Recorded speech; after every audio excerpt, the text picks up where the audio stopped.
आज के लेक्चर में हम लोग करेंगे magnetic field due to straight wire, current carrying straight wire. Magnetic field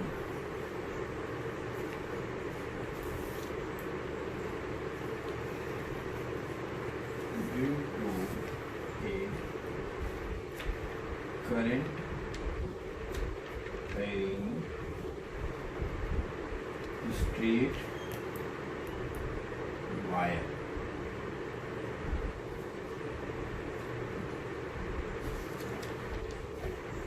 At a distance r, और इसमें भी हम लोग फर्स्ट केस करेंगे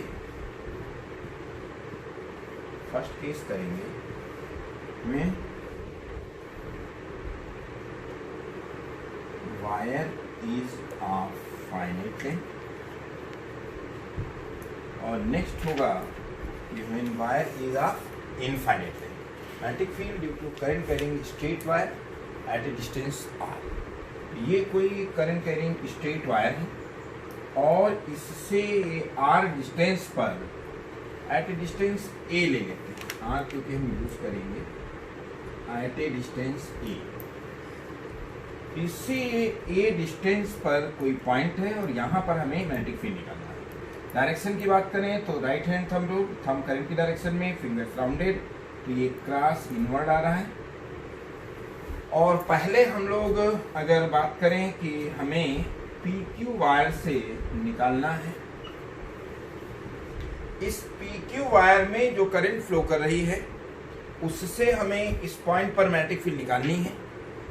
तो आप अप्लाई करेंगे बायो-सेवर्ट लॉ, इसमें DL लेंथ ले लेंगे और इसे मिला लेंगे। मान लीजिए ये डिस्टेंस है R, तो फ्रॉम बायो-सेवर्ट लॉ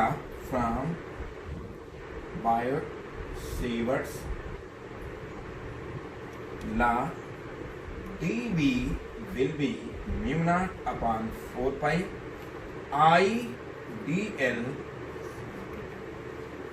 क्या I dl I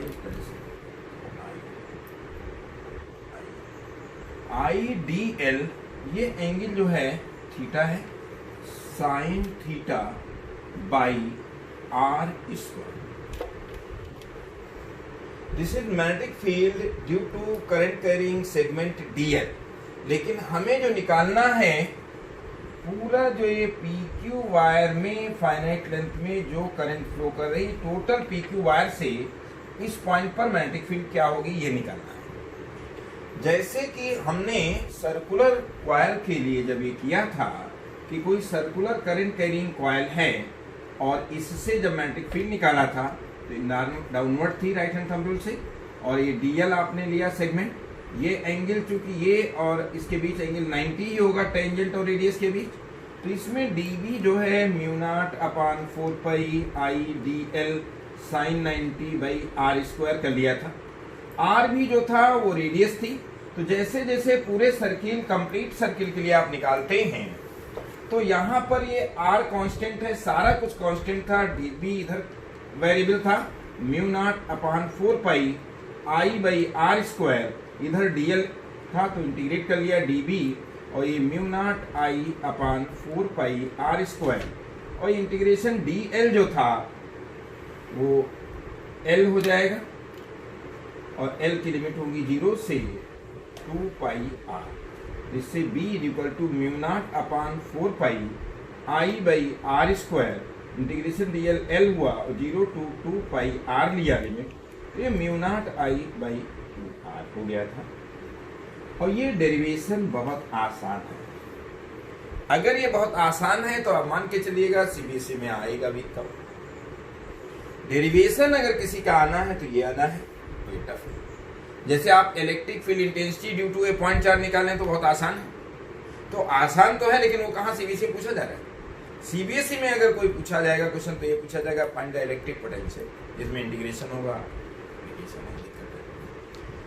तो इस केस में जो हमें PQ वायर से निकालना है, तो जैसे जैसे DL लेंथ आप बढ़ाएंगे तो आप देखिए एंगल थीटा बदल जाए, ये डिस्टेंस R चेंज हो जाए, L तो चेंज होगा ही होगा। तो आप ये देख सकते हैं कि राइट हैंड साइड में एल, थीटा और आर वेरिएबल हैं। तो कोई भी अगर एक वेरिएबल तीन वेरिएबल्स पे डिपेंड कर रहे हैं तो ऐसा इंटीग्रेशन आपके बस का नहीं है। तो आप क्या करेंगे कि अगर कोई वेरिएबल 3 वेरिएबल्स पे डिपेंड कर रहा है, जब डीएल आप इंक्रीज कर रहे हैं तो लेंथ बढ़ रही, आर बढ़ रहा है और एंगल बढ़ रहा है। तो हम क्या करेंगे कि तीनों वेरिएबल्स को हम एक किसी वेरिएबल के टर्म्स में कन्वर्ट करेंगे, और वो हम लेंगे कि हम अगर इस लाइन को मिला दें तो ये एंगल अगर हम फाई ले लें तो हम फाई के टर्म्स में ही थीटा निकालेंगे, फाई के टर्म्स में ही आर निकालेंगे और फाई के ही टर्म्स में एल निकालेंगे। ये सब्स्टिट्यूशन करने होंगे, तब ये इंटीग्रेशन पॉसिबल है। तो आप ये देखिए, अगर हम लेना चाहें तो ये पॉइंट एम ले लें, ये एन ले लें और ये आर ले लें। तो in triangle M N R क्या होगा, थीटा प्लस फाई आप खुलेआम देख सकते हैं है 90, क्योंकि ये 90 है, परपेंडिकुलर लिया है, मिलाया है। परपेंडिकुलर डिस्टेंस हमेशा होती है, डिस्टेंस ए है तो परपेंडिकुलर डिस्टेंस ही होगी। तो आप थीटा प्लस फाई अगर 90 है तो यहां पर फाई जो होगा वो 90 माइनस थीटा, फाई क्या आ जाएगा 90 माइनस थीटा। और अगर हम इसमें ले लें क्या कास फाई, तो कास फाई बोलो, ये एंगल ले लें, ये ए है ये आर है, तो ये क्या होगा ए बाई आर। तो इससे आर क्या होगा ए अपान कास फाई, तो यानी आर क्या हो गया ए सेक फाई। आपने क्या किया है, फाई को थीटा के टर्म्स में ले लिया, आर को फाई के टर्म्स में ले लिया। अब हमें लेना है एल, ये जो एल है, अगर हम थोड़ी देर के लिए माने एल ये है और ये डीएल है, तो आप देख सकते हैं कि इन ट्रायंगल, यहां ले लेते हैं, in triangle M N R what is tan phi, L by क्या, ये perpendicular upon base L by A, तो इससे एल क्या हो जाएगा ए tan फाई। तो इससे D L by D phi बोलो क्या हो जाएगा ए सेक स्क्वायर फाई। इससे डी एल की वैल्यू क्या आ जाएगी ए सेक स्क्वायर फाई और डी फाई। तो अब डी एल भी आपको पता हो गया फाई के टर्म्स में, आर भी पता हो गया फाई के टर्म्स में, थीटा भी फाई के टर्म्स में। ये सारी वैल्यूज हम यहां रखेंगे तो आप अब देखिए कि डी बी की वैल्यू क्या आएगी mu naught upon 4 pi I, D L की जगह क्या A sec square phi D phi. Sine क्या हो जाएगा 90 minus phi, 90 minus phi, theta को भी चेंज कर दिया, और आर स्क्वायर है तो ये हो जाएगा ए स्क्वायर सेक स्क्वायर फाई, और जब आर हो जाएगा क्या सेक स्क्वायर फाई, तो इससे डी बी की वैल्यू जो होगी वो आ जाएगी mu naught upon 4 pi I by A, एक ए कैंसिल हो जाएगा, सेक स्क्वायर फाई खुलेआम कट जाएगा, साइन 95 क्या हो जाएगा कास फाई और डी फाई। अब integrating both sides, both sides, तो देख सकते हैं इंटीग्रेशन क्या होगा D B, mu naught constant है, पाई कांस्टेंट है, आई बाई ए कांस्टेंट है, इंटीग्रेशन कास फाई और डी फाई। आप देखिए अगर आपको मैग्नेटिक फील्ड निकालना है इस पी क्यू वायर से, तो आप यहां इसको मिला देंगे P से और इसको मिलाएंगे Q से, और ये वैल्यू जो लेंगे वो -φ1 लेंगे इस तरफ है, और ये जो वैल्यू लेंगे वो +φ2 limit.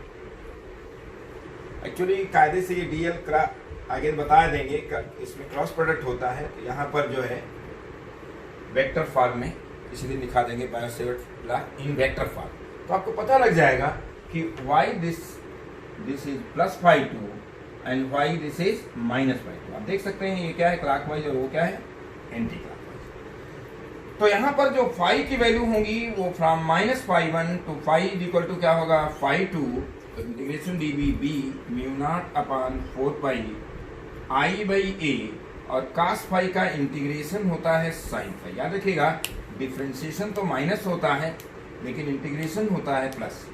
Phi equal to minus phi one to phi equal to क्या, फाई टू, तो b will be mu naught upon 4 pi I by A. This is क्या, साइन फाई टू और minus of sine minus phi one, लेकिन sine minus theta minus sine theta होता है, तो mu naught upon 4 pi I by A sine phi one plus sine phi two. This is the magnetic field due to the finite length P Q at a distance A. इसमें अगर P Q infinite length है तो क्या होगा, ये wire मान लीजिए जैसे इसको आगे इनफाइनाइट तक प्रोड्यूस किया गया, करंट इसमें फ्लो कर रही, तो आप देखिए जैसे जैसे इसे आप बढ़ाएंगे ये फाई की वैल्यू फाई टू बढ़ता जा रहा है और इतना बढ़ता जा रहा है एकदम इनफाइनाइट करें तो पैरेलल हो जाएगा, फाई टू की मैक्सिमम वैल्यू 90 डिग्री हो सकती है। इन द सेम वे अगर पी को इधर बढ़ाया जाए, इधर बढ़ाया जाए, ये बढ़ाया जाए, तो ये कितना बढ़ सकता है, मैक्सिमम 90। तो फार अगर infinite length of the wire बात हो, अभी हम लोगों ने फाइनाइट लेंथ के लिए मैग्नेटिक फील्ड की जो वैल्यू निकाला है, तो when wire is of infinite length, second case, when wire is of infinite length, तो आप ये देखिए इनफाइनाइट लेंथ के लिए phi one approaches to 90 degree, phi two also approaches to 90 degree. तो यहां से b की वैल्यू क्या हो जाएगी, mu naught upon 4 pi I by क्या, a साइन 90 प्लस साइन 90, और ये क्या हो जाएगा, साइन 90 इज 1, तो आई बाई ए 1 प्लस 1, ये फार्मूला होता है mu naught upon 2 pi I by. ये जो इनफाइनाइट लेंथ के लिए इतना लंबा जो फार्मूला आया है, ये जब हम लोग एम्पियर सर्कुलर लॉ बात कर लेंगे तो ये बहुत इजी हो जाएगा, बहुत सिंपल हो जाएगा और एक लाइन में आ जाएगा। तो ये तो इनफाइनाइट लेंथ के लिए हो गया। एक न्यूमेरिकल दे रहा हूँ और होमवर्क के लिए डिस्कशन इसका होगा नेक्स्ट लेक्चर में, लेकिन देखिए कर पाते हैं आपके नहीं। Find the magnetic field. Find the magnetic field at a distance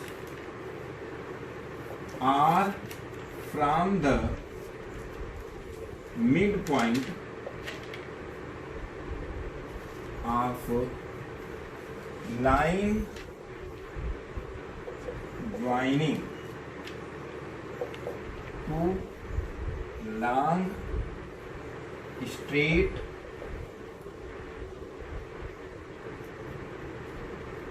parallel current carrying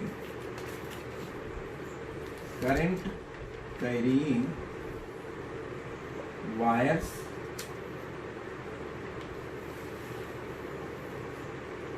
kept at a distance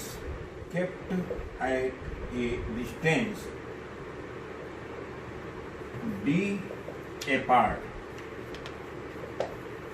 क्या ये क्वेश्चन दे रहा हूं और नेक्स्ट लेक्चर में डिस्कशन होगा। Find the magnetic field at a distance r from the midpoint of line joining two long straight parallel current carrying wires kept at a distance d apart if I current flows through these wires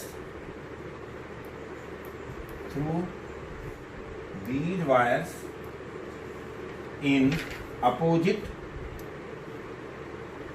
directions। ये numerical चलिए आज बता ही दे रहा हूं क्योंकि curiosity रहेगी आप लोगों में। केस ये है कि ये कोई पैरेलल दो वायर हैं और दोनों में करंट एंटी जा रही है। तो अगर मान लेते हैं कि यहाँ पर कोई पॉइंट मान लो आप P और यहाँ पर मान लो Q और इसको मिलाने वाली लाइन ये हो गई, इसका मिड पॉइंट ये हो गया और इसके मिड पॉइंट से परपेंडिकुलर D हमेशा डिस्टेंस ली जाएगी, तो परपेंडिकुलर डिस्टेंस ली जाएगी और इस पर जो परपेंडिकुलर डिस्टेंस है वो इधर नहीं हो सकती, वो इधर नहीं हो सकती, या तो इस तरफ ऊपर होगी या डाउनवर्ड नीचे होगी D। तो आपको इसमें सबसे पहले जो करना है, आईटी में पूछा हुआ क्वेश्चन है, सबसे पहले तो इसका 3D फिगर बनाना है कि हम इस वायर को दिखाना कोई जरूरी नहीं है, अगर हम डॉटेड ऐसे बना देते हैं अंडरस्टूड है P, आर पार वायर जा रहा है perpendicular crossing the board, outward current है, यहां पर क्या है करंट क्या है इनवर्ड है, इन दोनों के बीच डिस्टेंस क्या है D है और इसका मिड पॉइंट ये हो गया, इससे R डिस्टेंस पर यहां मैग्नेटिक फील्ड निकालनी है।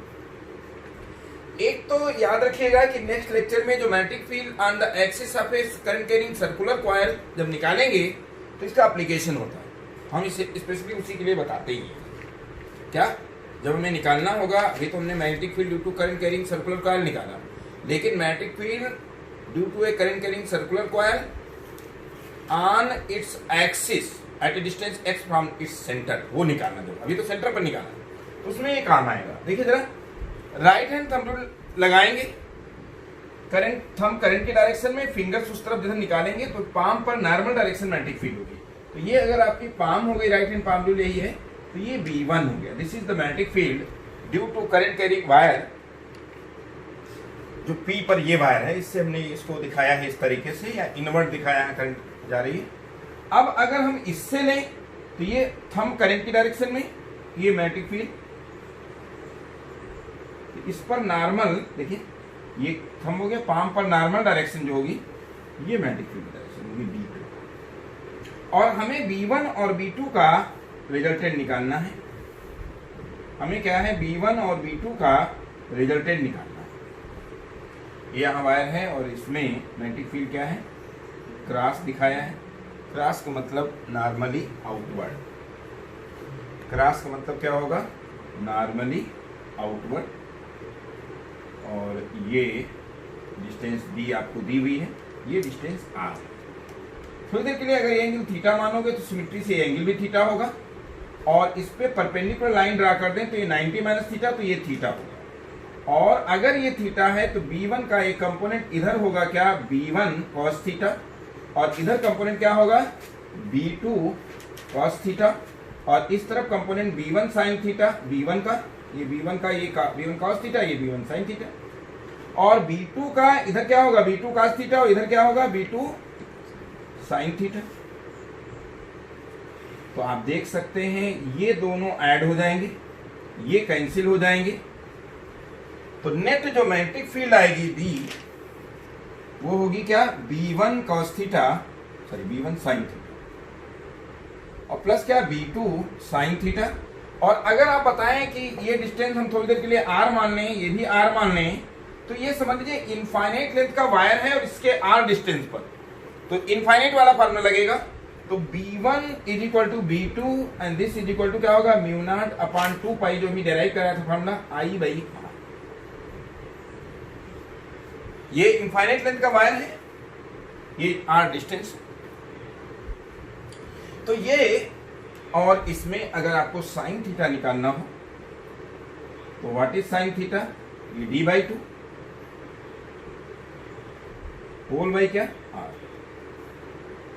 तो इससे हो जाएगा म्यू नॉट अपॉन क्या 2 पाई I बाई क्या होगा R, और साइन थीटा की वैल्यू क्या हो जाएगी, साइन थीटा, देखिए ये एंगल थीटा है और साइन थीटा होता है परपेंडिकुलर अपॉन हाइपोटेन्यूज, तो ये D/2 बाई R, और इंटू 2 कर देंगे कि जो वैल्यू ये आएगी, कि मिट्टी है या भी वही वैल्यू आएगी, सेम करंट है, डायरेक्शन बस। तो B की वैल्यू कितनी आ जाएगी, म्यू नॉट अपॉन 2 और 2 कट जाएगा, म्यू नॉट अपॉन क्या हो जाएगा, म्यू नॉट अपॉन 2 ये आएगा 2 पाई, और इंटू क्या हो जाएगा, I इंटू क्या D अपॉन R स्क्वायर हो जाएगा। और R स्क्वायर यहाँ निकालना चाहें पाइथागोरस थ्योरम से, तो R square will be nothing but D/2 whole square plus क्या, कैपिटल R स्क्वायर। तो आर स्क्वायर की वैल्यू यहां डाल दें, क्या, mu naught upon 2 pi I into D. R square क्या होगा, डी स्क्वायर बाई 4 और प्लस क्या, आर स्क्वायर।